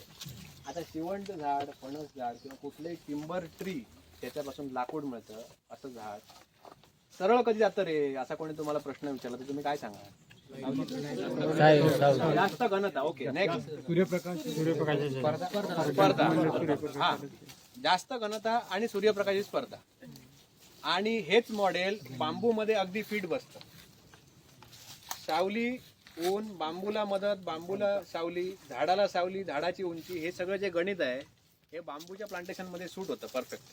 त्यामुळे जी टिंबर ट्रीज आहेत, लाकडासाठी लावली जाणारी झाडं आहेत, त्याच्यामध्ये शिवण तुम्ही बांबूमध्ये रेकमेंड करू शकता उद्या भविष्यात. लोकांना मिक्स्ड फार्मिंग, ॲग्रो फॉरेस्ट्री ज्याला म्हणतात, ॲग्रिकल्चर फॉरेस्ट्री क्रॉप कॉम्बिनेशन. आता हे झाड आहे ना, हे 4.5-5 वर्ष झाड आहे, जास्त म्हातार नाही. शिवण झाडामध्ये त्याला तुम्ही एखादं वर्ष जर पाणी दिलं तर नंतर बघायची पण गरज नाही. पण 1 वर्ष पाणी दिलं तर 3 वर्षाची वाढ तो पहिल्या वर्षी घेतं झाड. लक्षात आलं? तुमच्यापैकी फॉरेस्ट्री बॅकग्राऊंडचे कोण आहेत जरा हात वर करा. BSc फॉरेस्ट्री वगैरे कोण झालं? मी जिल्हा परिषद मध्ये इथे गावातल्या शाळेत हे चांगल्या शाळेत शिकले बस. ओके, आता ऐका. हे बघा, झाडाला सावली द्यायची म्हणजे झाड सरळ जाणार आणि बांबूला सावली द्यायची म्हणजे बांबू उंच जाणार. या 2 गोष्टी लक्षात ठेवा. लोकांना भविष्यामध्ये रेकमेंड करायचं असेल तर त्यांना हे सांगा की ओपन प्लॉटला झाडं लावण्याऐवजी, म्हणजे बांबू लावण्याऐवजी बांबू बरोबर झाडं पण तुम्ही लावू शकता. हे जे मधलं अंतर आहे, बांबूचे तुम्हाला 4-5व्या वर्षीपासून पैसे सुरू होणार, हे तुम्हाला 20 वर्षे 20व्या वर्षी वगैरे तुम्हाला पैसे मिळणार. ही FD आहे, FD बँकेत पैसे देणार. हा, म्हणजे समजा अडीनडीला काय गरज लागली पैशाची तर तुम्ही ती काढू शकता. हा, ओके. आता इथे आल्यानंतर अजून काय प्रश्न तुमच्या मनात? तर बांबू तोडायची विशिष्ट पद्धत असेल ना? हा, आता एक तुम्हाला दाखवायचं आहे वयाप्रमाणे बांबूचं वय कसं होतं. इथे थांबा, असे मागे सरका, असेच मागे सरका. हा, या आले जरा लांब राहा, मागच्याला पण कळू लांब. हे जरा फोटो बिटो काढा रे बाबा, त्याला आमचा फोटो कोणच काढत नाही. ऐका, हे बघा, बांबूच्या काठीमध्ये ज्या काठीला असं कवर असतं पेरावर, हे बघा, ज्या ज्या काठीला असं कव्हर आहे ही काठी पहिल्या त्याच्या आतली काठी आहे.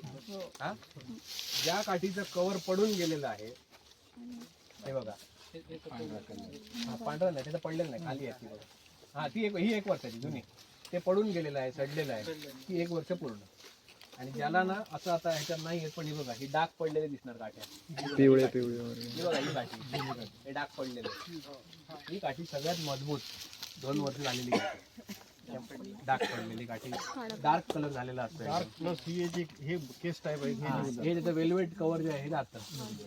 तर तो जो आहे बांबू हा सगळ्यात स्ट्रॉंग बांबू या जातीमध्ये. मोठे बांबू जे तुम्हाला मी मगाशी दाखवले त्याचं मॅच्युरिटी एज 4 वर्ष 5 वर्ष असतं. म्हणजे ती काठी तुम्ही 4 वर्षाचं वय झाल्याशिवाय तोडू शकत नाही, कारण ती मजबूतीला येत नाही. त्याची वॉल थिकनेस व्यवस्थित म्हणजे सेल वॉल व्यवस्थित झालेलं नसतं, पेशीच्या भिंती व्यवस्थित तयार झालेल्या नसतात. लक्षात आलं? त्यामुळे बांबूमध्ये सध्या आपण काय वापरतो, selection harvesting system, selective harvesting, निवडक पद्धतीने काठ्यांची तोड करतो. हां, सरसकट काठ्या सगळं बेट तोडत नाही. जेवढ्या दरवर्षी जेवढ्या काठ्या म्हणजे कोंबडी जेवढी अंडी सोन्याची देते ती सोन्याची अंडी घ्यायची, कोंबडी मारायची नाही. म्हणजे लोक म्हणतात अरे पैशाचं झाड असतं का, पैशाचं झाड आहे, आमच्याकडे पैशाचं झाड असतं, हे पैशाचं आमचं झाड आहे. हे सगळे आमचे उभे आहेत, शेतकऱ्याचे हे पैसेच उभे आहेत अशा दिवशी. त्यामुळे बांबूला पैसे झाड तुम्ही म्हणू शकता, फक्त मार्केट पाहिजे, कोण घेणार कधी घेणार याची माहिती पाहिजे. ओके, लिंक पाहिजे. बांबूसाठी याचा पुंडलिकावरती म्हणू, तोडायची पद्धत विचारली. तोडायची पद्धत, तोडण्यासाठी हे बघा आता ऐका ऐका, सगळ्यांना दिसणार नाही, मी उभं राहूनच सांगतो. परत सगळे हे करणार. हा मागे या जरा, हा फोटो घ्या ना, बाजूला टाकले, मागे टाकले. हे बघा ऐका ऐका, तिथे काठी जमिनी लेवलला सुरू होते, जमीन लेवलला जिथे काठी सुरू होते तिथे जमिनी बरोबर कापायची काठी. बऱ्याचशा ठिकाणी पुस्तकामध्ये, फॉरेस्टच्या पुस्तकामध्ये असं सांगितलेलं असतं की 1 पेर ठेवून कापा, बरोबर? त्याची काही गरज नाही. 1 पेर ठेवून तो पुस्तकात तुम्हाला मार्क हवे तर लिहा बाबा, मला ते खोडायचं नाहीये, मार्कासाठी लिहा. प्रत्यक्षामध्ये तुम्ही समजा बेटामध्ये असे 1-1 पेराचे खुंट ठेवले तर नंतर काठ्या तोडायला अडचण होते. ते खुंट खराब होत नाहीत, 4-4 वर्ष तसेच राहतात, आणि कोंब येताना वगैरे अडसर सगळा होतो, तुम्हाला कापता येत नाही, तोडता येत नाही. जमिनी लेवलला तुम्ही जर काठी कापली तर बेटाला काहीही परिणाम होत नाही. लक्षात आलं? त्याच्यामध्ये पाणी जाईल, त्याच्यामध्ये कुसेल बिसेल, काय कुसत नाही बांबू जमीन लेवलला, कारण त्याला प्रत्येक ठिकाणी त्याला पेरं असतात. त्यामुळे ते पाणी इथे जरा थांबलं तर ते खाली जाऊ शकत नाही. त्यामुळे 1 पेर ठेवून प्रत्यक्षात कापण्याची कोणतीही गरज नाही. बेट तुमची स्वच्छ राहतात, जमिनी बरोबर कापायचा बांबू. समजलं? आणखी काय? कापायची हा, कापायची कशी म्हणजे आता तुम्हाला आता वेळ कमी आहे रे बस, सगळं दाखवायचं. कापतो, कोयत्याने कापू शकता किंवा बांबूचे सॉ येतात वेगळे. कारण आता जे आपण जी करतो वरपासून जनरली कोयत्यानं कापतात हा. व 1 ठेवून, हा. म्हणजे जमिनीपासून लगासाठी काही वेगळं काही आहे? नाही, कोयता चालवायची एक्सपर्टी आली पाहिजे. हा, कोयता तो दगडावर लागता पण नाही, खालच्या मातीत, म्हणजे धार जाता कामा नये, आणि तो असा तुटला पाहिजे म्हणजे 2 किंवा 3 फटक्यात तो बाहेर आला पाहिजे खाली. हा, कोयत्याला धार पाहिजे व्यवस्थित. हा, म्हणून त्याला पकडावं लागतं एका हाताने, हे काढायचं आणि काट म्हणून असा उचलून बाहेर घ्यायचा असतो. तिथे हात पाहिजे वर. हा, रेग्युलर आरीने येत नाही. हा,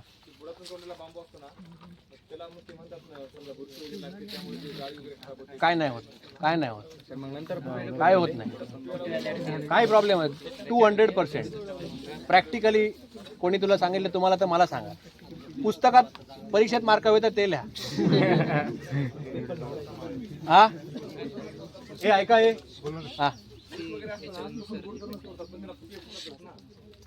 बांबूला फुटवे फुटत नाहीत वरून, बांबूला फक्त खालून फुटवे, वरती त्याला कट केल्यानंतर फक्त फुटवे येतात, त्या फक्त फांद्या असतात, नवीन कोंब नाही येत वरून. बांबू तयार होत नाही. हा, तो तुम्ही ते क्लिअर कट करता ना. हा, आपण बांबू क्लिअर कट करतच नाही आहोत. बांबूमध्ये आपण जेवढ्या मॅच्युअर झालेल्या काठ्या आहेत तेवढ्याच तोडतोय, सिलेक्शन हार्वेस्टिंग तेवढ्याच काढतोय. हा हे बघा, हे सगळं क्लम्प, CLUMP, आणि हे एक म्हणजे CULM.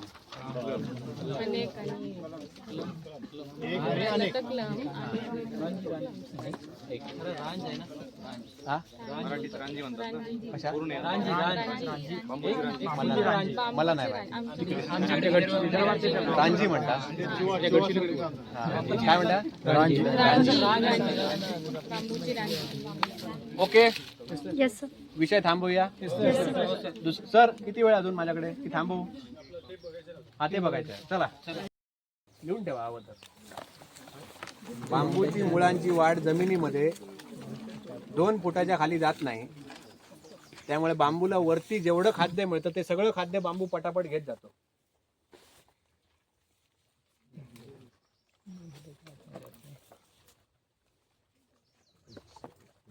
ओके सर, मुख्य रोग कोणता आहे याच्यावर? मुख्य रोग याच्यावर काहीच नाहीये. हा फक्त लिहायला सांगतो ना. आता तुम्ही आलात तर सायंटिफिक माणसाकडे, सायंटिफिक माणूस तुम्हाला काहीतरी 2 मुद्दे सांगणार ना.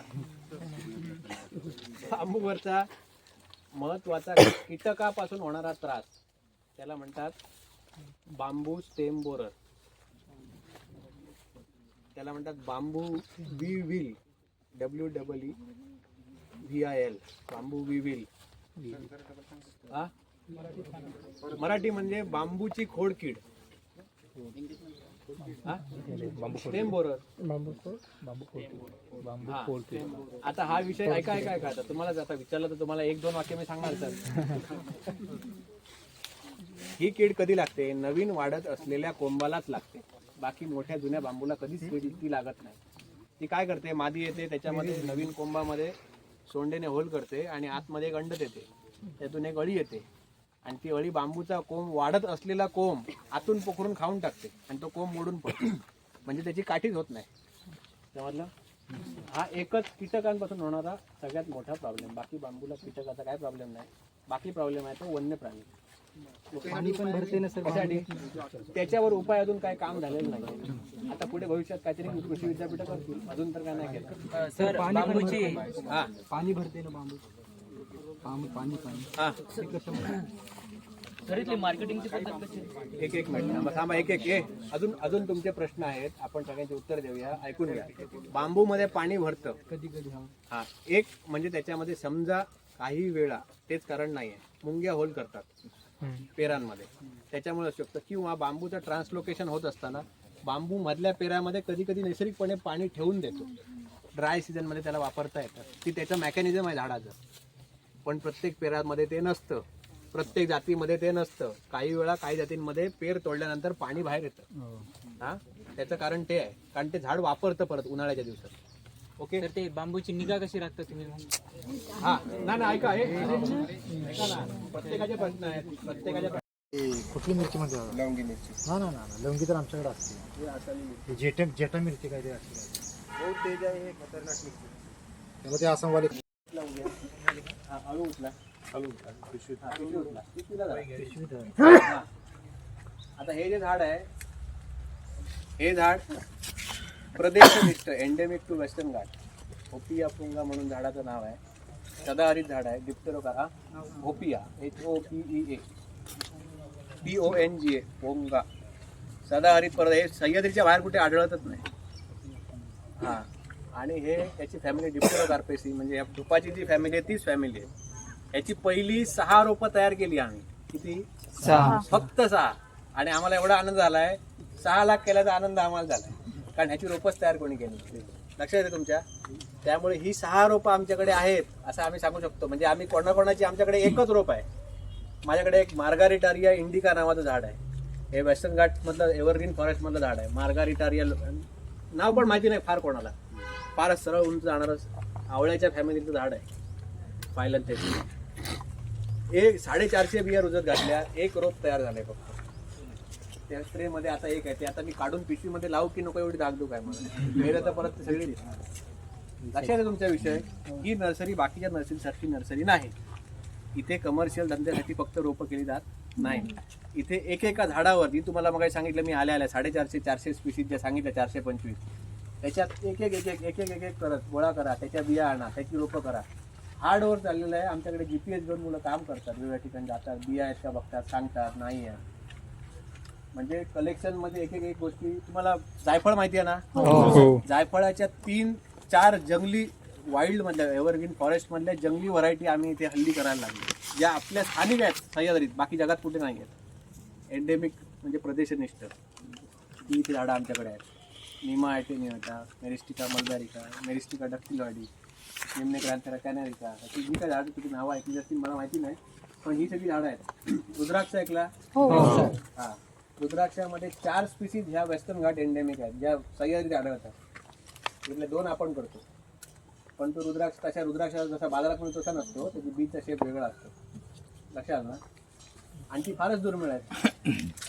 लक्षात आहे तुमच्या? म्हणजे अशी सगळ्या प्रकारची वेगवेगळी झाडं आपण इथे करत असतो. माझ्याकडे 10 मिनिटाचा वेळ असल्यामुळे मी थांबतो. 2 मिनिटात तुमचे प्रश्न विचारा काय असतील ते, मग आपण थांबूया. काय सर, बरोबर? येस, विचारा. व्हेजिटेटिव्ह प्रोपगेशन पण करतो का? व्हेजिटेटिव्ह प्रोपॅगेशन आम्ही जवळजवळ करायचं टाळतो, कारण व्हेजिटेटिव्ह प्रोपॅगेशनमध्ये जेनेटिक व्हेरिएशन येत नाही.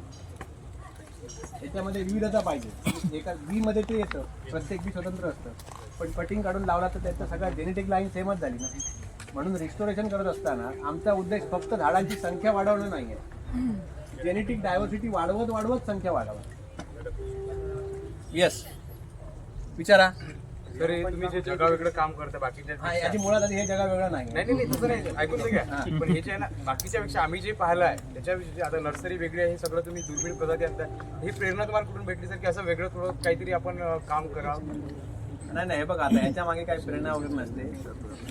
हे बघा, एक तुम्हाला विषय सांगतो, ऐका. मी तुम्हाला एक वाक्य सांगतो. Nature is not a place to visit, it is home. निसर्ग हे जंगलात फिरण्याची गोष्ट हे मला ठिकाणी लागणार आहे, त्या ठिकाणी ते वाढणार आहे, तर तो त्याची नैसर्गिक ठिकाणी आहे का, त्याचं त्या जंगल तिथे त्याला लागणारी असोसिएट झाडं, क्लायमेट सगळं आहे का. तुम्हाला जरा गरमी होईल आतमध्ये, पण 5 मिनिटं जरा सहन करा. आम्ही हे रोज सहन करतो. हा, तर आता ह्याच्यामध्ये ही गरमी जी होते ही ह्युमिडिटीमुळे होते, आणि ह्युमिडिटी एव्हरग्रीन झाडांना ह्युमिडिटी हवीच असते. सदाहरित वृक्ष आहेत हे सगळे. तुम्ही धुपाची आहेत ना, झाडांची नावं ऐकली? धुपा झाड, हे धुपाचं झाड आहे. हा ह्याला पांढरा धूप म्हणतात, बॅक्टेरिया इंडिका, आणि बाहेर आहे ते कॅनेरियन सिस्टम म्हणजे काळा धूप. हे दोन्ही सह्याद्रीतल्या पर्वतराची झाडं आहेत, आपली नेटिव्ह झाडं आहेत. सावकाश झाडांवरून सावकाश वळा. प्रत्येक ठिकाणी तुम्हाला कुठेतरी 2 झाडं आहेत, कुठेतरी 3 झाडं आहेत. आता हे जरा एक झाड उचला बघूया. हा, अणू उचला. पिशवी उचला. पिशवीला जरा. हा, आता हे जे झाड आहे, हे झाड प्रदेशनिष्ठ एंडेमिक टू वेस्टर्न घाट, ओपिया पुंगा म्हणून झाडाचं नाव आहे. सदाहरित झाड आहे. डिप्टेरोका, ओपिया, HOPEA, PONGA, पोंगा, सदाहरित पर्वत. हे सह्याद्रीच्या बाहेर कुठे आढळतच नाही. हा, आणि हे याची फॅमिली डिप्टेरोकार्पेसी, म्हणजे ह्या धुपाची जी फॅमिली आहे तीच फॅमिली आहे. याची पहिली 6 रोपं तयार केली आम्ही. किती? 6. फक्त 6. आणि आम्हाला एवढा आनंद झालाय, 6 लाख केल्याचा आनंद आम्हाला झाला, कारण ह्याची रोपच तयार कोणी केली. लक्षात आहे तुमच्या? त्यामुळे ही 6 रोपं आमच्याकडे आहेत असं आम्ही सांगू शकतो. म्हणजे आम्ही कोणाकोणाची, आमच्याकडे एकच रोप आहे. माझ्याकडे एक मार्गारिटारिया इंडिका नावाचं झाड आहे. हे वेस्टर्न घाटमधलं एव्हरग्रीन फॉरेस्टमधलं झाड आहे. मार्गारिटारिया नाव पण माहिती नाही फार कोणाला. फारच सरळ उंच जाणारं आवळ्याच्या फॅमिलीचं झाड आहे. पाहिलं त्याची एक 450 बिया रुजत घातल्या, एक रोप तयार झाले फक्त. त्या ट्रे मध्ये आता एक आहे, ते आता मी काढून पिशवीमध्ये लावू की नको एवढी धाकधूक आहे मला. मिळेल तर परत ती सगळी. लक्षात आहे तुमचा विषय? ही नर्सरी बाकीच्या नर्सरीसारखी नर्सरी नाही. इथे कमर्शियल धंद्यासाठी फक्त रोपं केली जात नाही. इथे एकेका झाडावरती तुम्हाला मग सांगितलं मी आल्या 450 स्पीसीज ज्या सांगितल्या 425, त्याच्यात एक एक करत गोळा करा, त्याच्या बिया आणा, त्याची रोपं करा. हार्डवर चाललेलं आहे. आमच्याकडे GPS घेऊन मुलं काम करतात, वेगवेगळ्या ठिकाणी जातात, बिया आहेत का बघतात, सांगतात नाही आहे. म्हणजे कलेक्शन मध्ये एक गोष्टी तुम्हाला. जायफळ माहिती आहे ना? जायफळाच्या 3-4 जंगली वाईल्ड मधल्या एव्हरग्रीन फॉरेस्ट मधल्या जंगली व्हरायटी आम्ही इथे हल्ली करायला लागलो, ज्या आपल्या स्थानिक आहेत सह्याद्रीत, बाकी जगात कुठे नाही आहेत.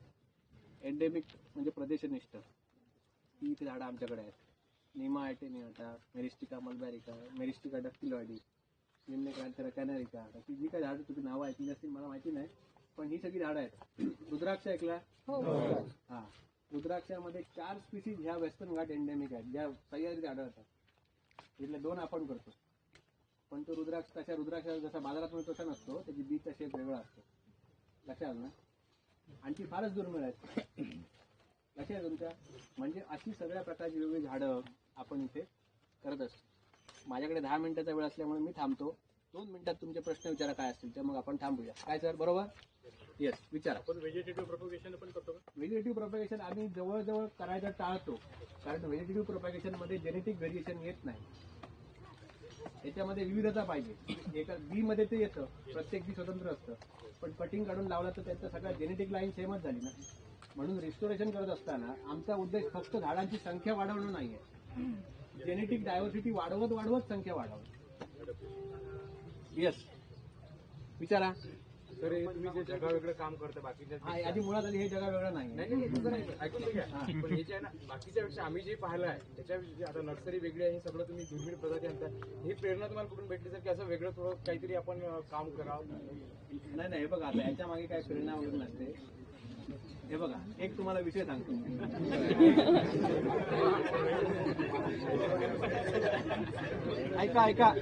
ऐका, मी तुम्हाला एक वाक्य सांगतो. Nature is not a place to visit, it is home. निसर्ग हे जंगलात फिरण्याची गोष्ट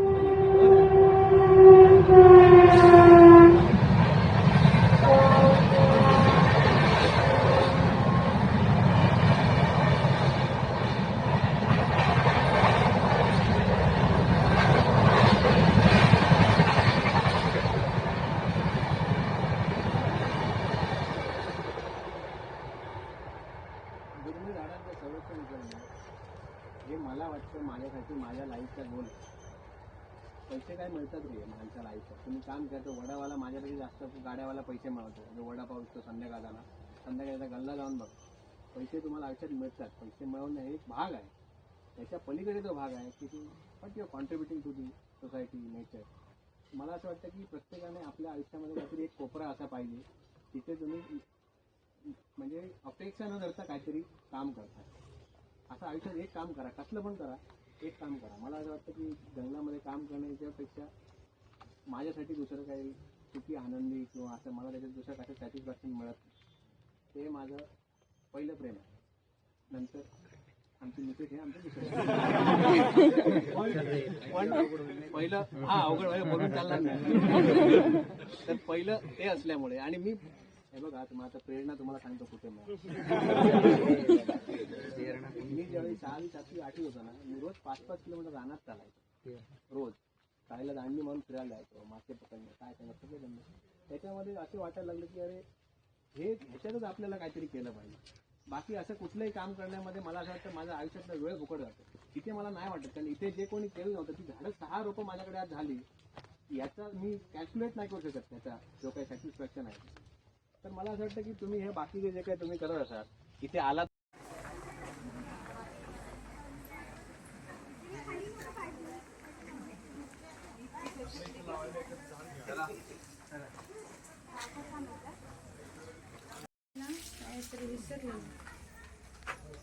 कुठलं तरी सांगितले ना.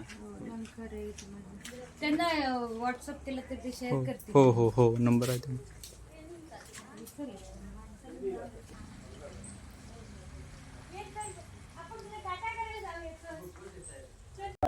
तुमची जे काय कामधंदे असतील ते करा, पण कुठेतरी तुमच्या परिसरामध्ये चांगलं नेचर कन्झर्वेशनचं काहीतरी काम करा, अशी तुमची मी अपेक्षा माझ्याकडून व्यक्त करतो आणि तुमची रजा घेतो. धन्यवाद.